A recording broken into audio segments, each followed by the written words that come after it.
साथियों, something new in the form of a poetry book.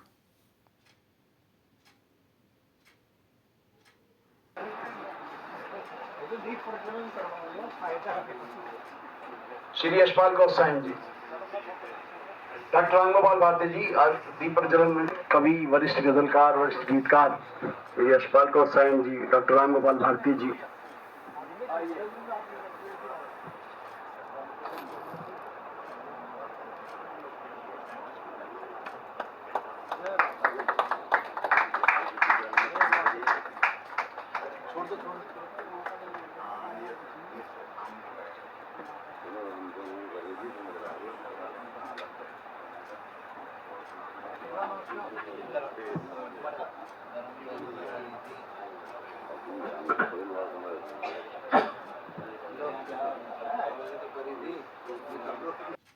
संभाले रहे वरना बुजुर्गों की सलीके से निशानी कौन रखता है।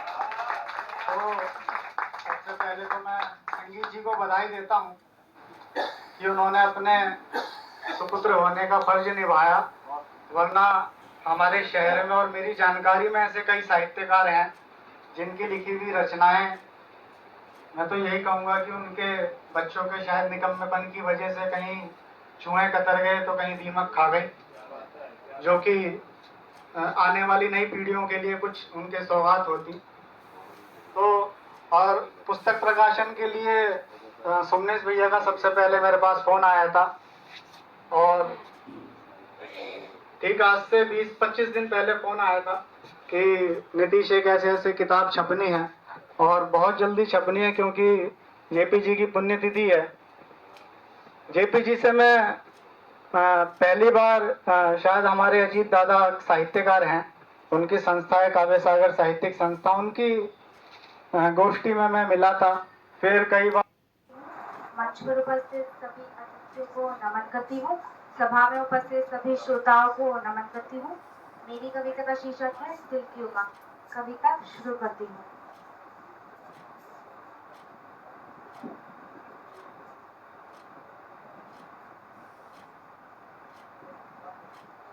मैं भी एक दिन सोच रही थी कैसे नाम कमाऊं, मैं भी एक दिन सोच रही थी कैसे नाम कमाऊं। नाम शहीदों में लिखवा दूं या नेता बन जाऊं, या पढ़ लिख कर मैं बनूं महात्मा गांधी सी कहलाऊं, या सुभाष चंद्र बोस की भांति लुप्त कहीं हो जाऊं। मैं भी एक दिन सोच रही थी कैसे नाम कमाऊं, मैं भी एक दिन सोच रही थी कैसे नाम कमाऊं। यहाँ पहन सभी खादी के चोले, नेता लगते भोले भोले। यहाँ पहन सभी खादी के चोले, नेता लगते भोले भोले। यहाँ जपे सभी भ्रष्टाचार की माला और देश हित में करें घोटाला। इन्हें कैसे मैं समझाऊं अमर शहीदों की कुर्बानी, इन्हें कैसे याद दिलाऊं। मैं भी एक दिन सोच रही थी कैसे नाम